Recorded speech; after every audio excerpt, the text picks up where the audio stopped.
미국에서 닭을 키우는 사람들은 평균적으로 한 달에 40달러에서 70달러를 상업용 사료에 씁니다. 소규모 뒷마당 무리를 유지하는 데만 1년에 500달러에서 800달러가 드는 셈입니다. 하지만 여기 사료 산업이 여러분이 생각하지 않길 바라는 것이 있습니다.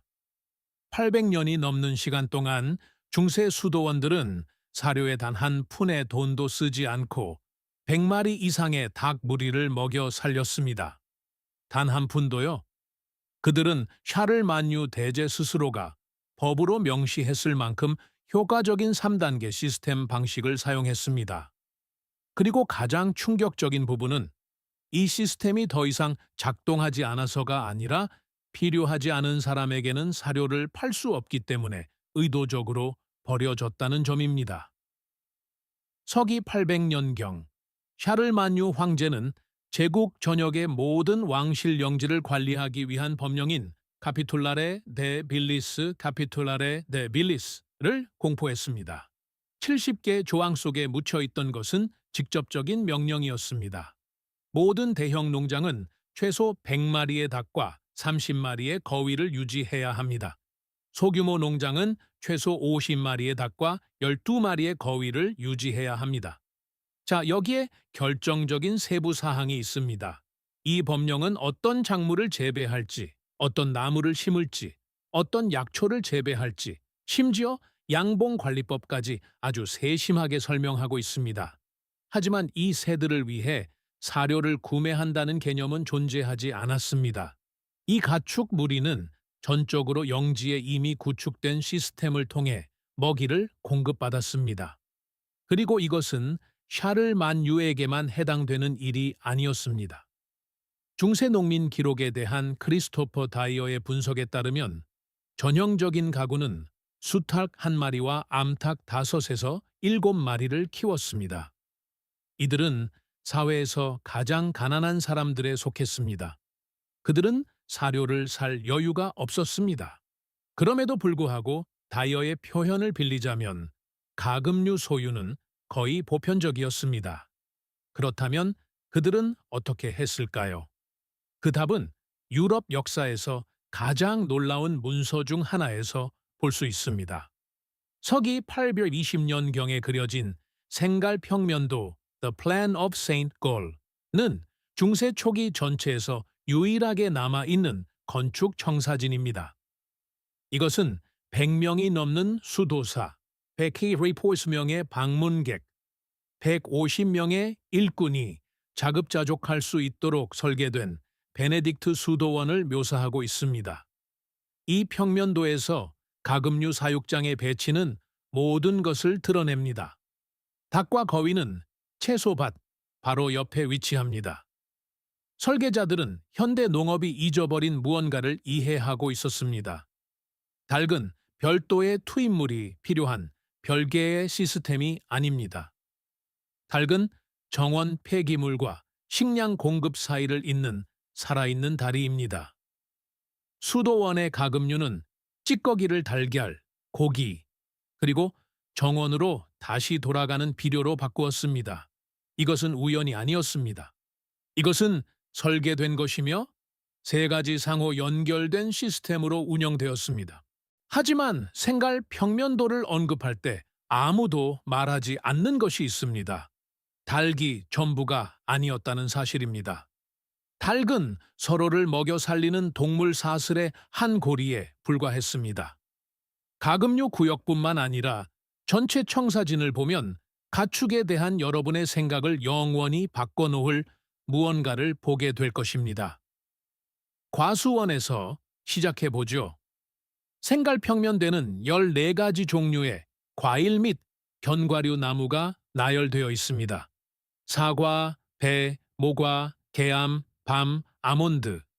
이 과수원들은 단지 수도사들만을 위한 것이 아니었습니다. 그곳은 채집터로 설계되었습니다. 닭들은 숲의 덮개 아래를 돌아다니며 떨어진 과일, 곤충, 낙엽 속의 벌레, 달팽이, 민달팽이, 그리고 지표면의 씨앗을 먹었습니다.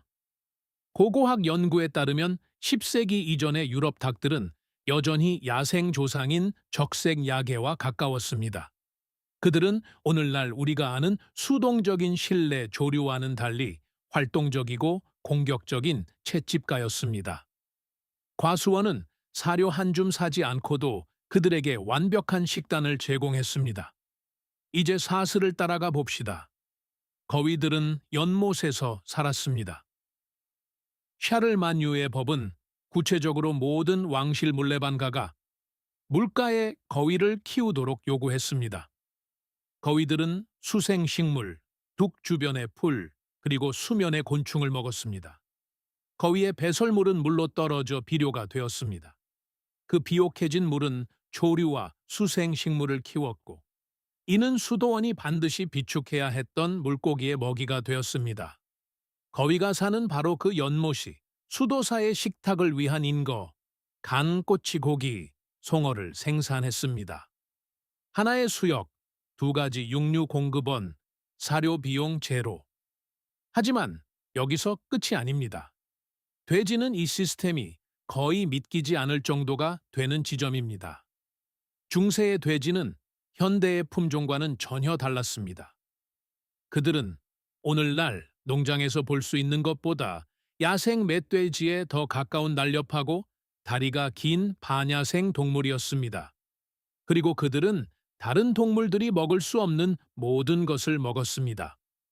유럽 전역의 수도원 기록을 보면 돼지는 치즈 제조실에서 나온 유청, 양조장에서 나온 맥주 찌꺼기, 정원에서 나온 손상된 채소, 가금류가 먹기에 너무 거친 주방 찌꺼기, 그리고 주변 숲에서 떨어진 도토리와 너도밤나무 열매를 먹고 자랐습니다. 1886년에 편찬된 둠즈데이 북, 덤스데이 북은 영국 삼림의 가치를 면적이 아니라 얼마나 많은 돼지를 먹일 수 있는지로 측정했습니다.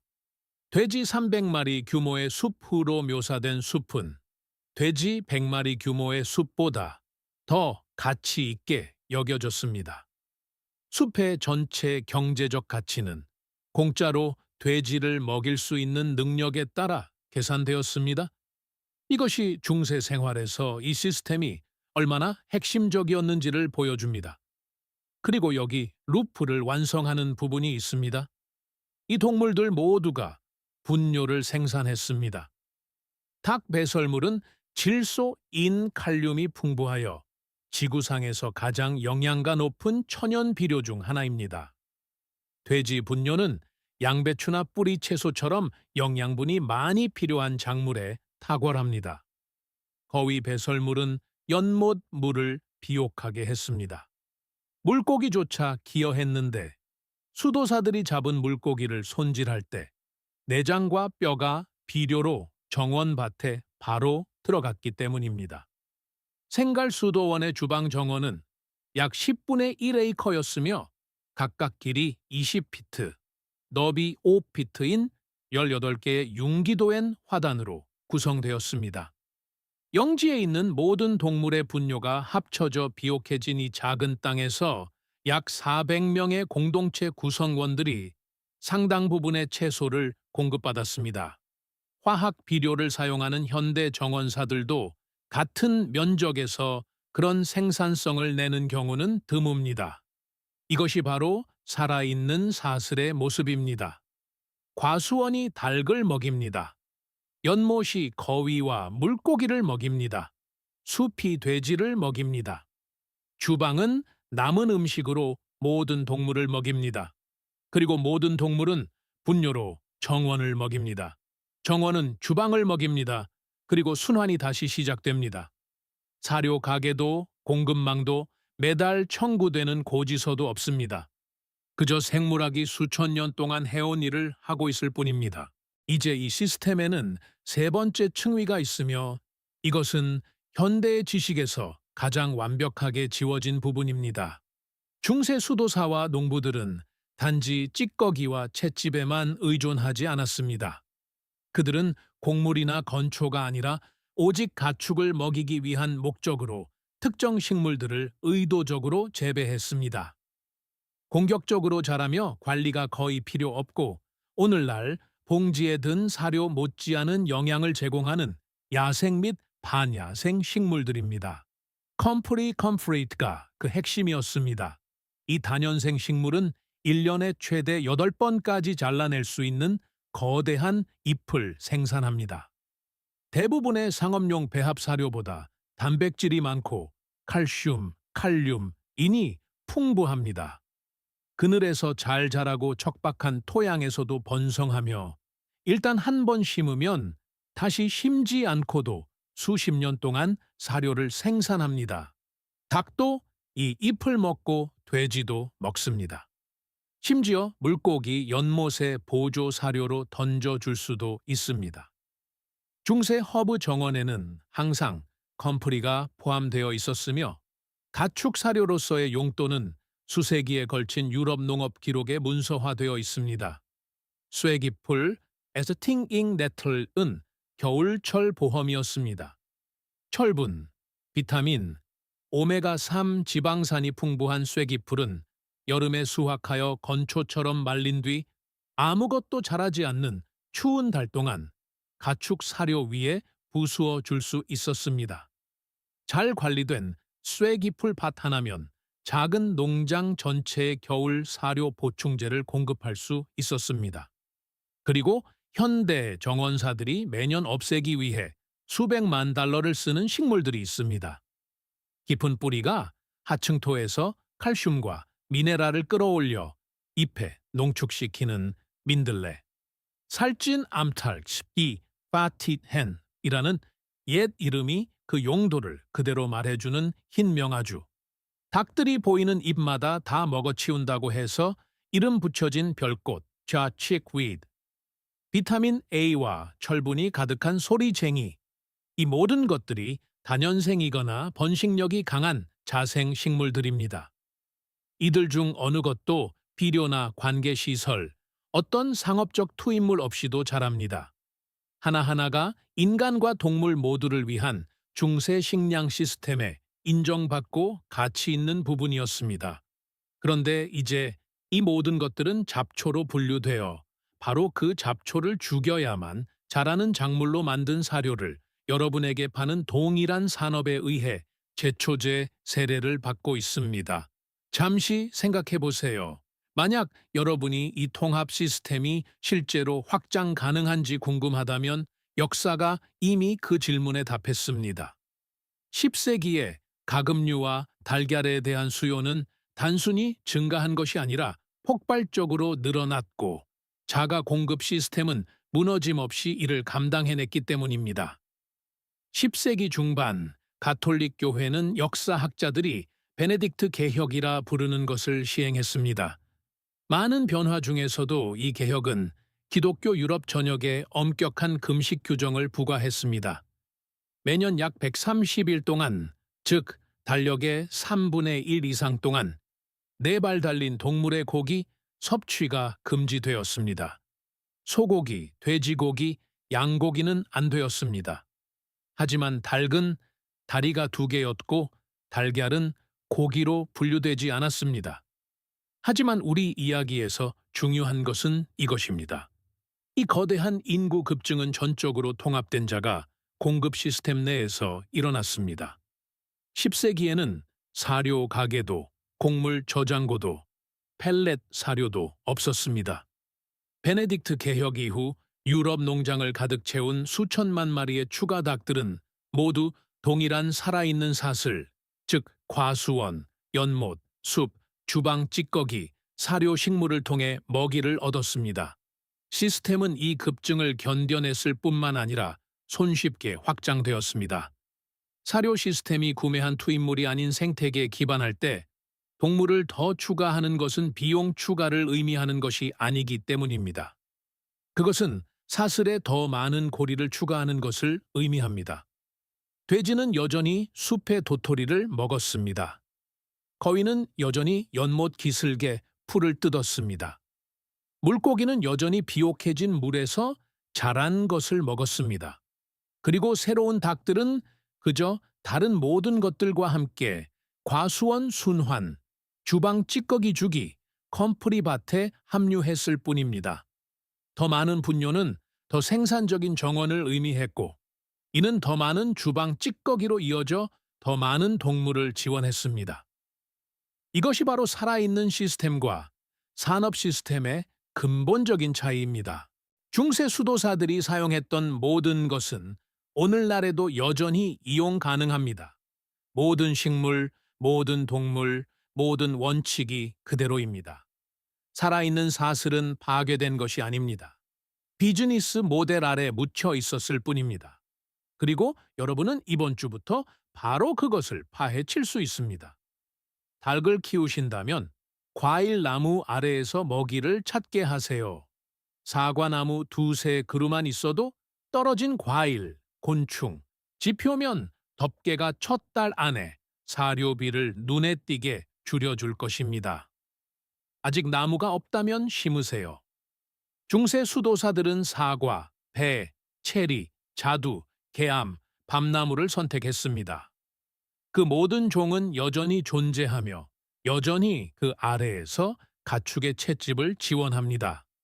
공간이 있고 지역 규정이 허용한다면 연못이나 습한 구역에 거위를 추가하는 것을 고려해 보세요. 거위는 풀을 관리하고 수생 잡초를 먹으며 그들의 배설물은 물고기를 위해 물을 비옥하게 합니다. 거위 몇 마리와 물고기가 있는 작은 연못은 취미 프로젝트가 아닙니다. 그것은 스스로 가동되는 중세 단백질 공장입니다. 현재 쓰레기통으로 들어가는 모든 주방 찌꺼기는 대신 이 시스템에 들어가야 합니다. 채소 다듬은 것, 딱딱해진 빵, 남은 밥, 치즈 껍질, 과일 껍질. 닭장을 정원 근처에 배치하고 분뇨 순환이 작동하게 하세요. 정원이 주방을 먹입니다. 주방이 동물을 먹입니다. 동물이 정원을 먹입니다. 그리고 사료 작물을 심으세요. 컴프리는 한 시즌이면 자리를 잡고 수십 년 동안 1년에 8번씩 고단백 사료를 생산합니다. 제한된 구역에서 쐐기풀을 키우세요. 여름에 수확하여 말리면 공짜 겨울 사료 보충제가 생깁니다. 민들레와 흰명아주를 죽이는 것을 멈추세요. 그것들은 잡초가 아닙니다.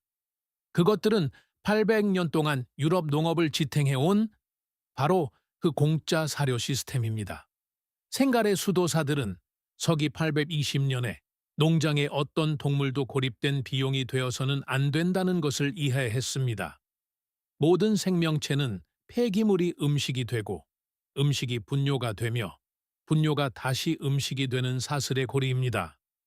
여러분이 이 사실을 잊길 바라는 유일한 사람들은 사슬을 끊고 각 고리를 여러분에게 따로 팔아 이익을 챙기는 사람들입니다. 만약 이 이야기가 가축 사육에 대한 여러분의 생각을 바꿨다면 이와 같은 묻혀있는 지식은 훨씬 더 많습니다. 저는 1000년 넘게 유럽 문명을 지탱해온 농업 시스템을 연구해 왔습니다. 그리고 제가 계속해서 발견하는 것은 같은 패턴입니다. 수세기 동안 효과가 있었던 방법들이 실패해서가 아니라 수익화할 수 없다는 이유로 버려졌다는 것입니다. 만약 이 이야기가 여러분의 정원에 있는 잡초나 마당에 있는 새들을 바라보는 방식을 바꿨다면 구독과 좋아요를 눌러주세요.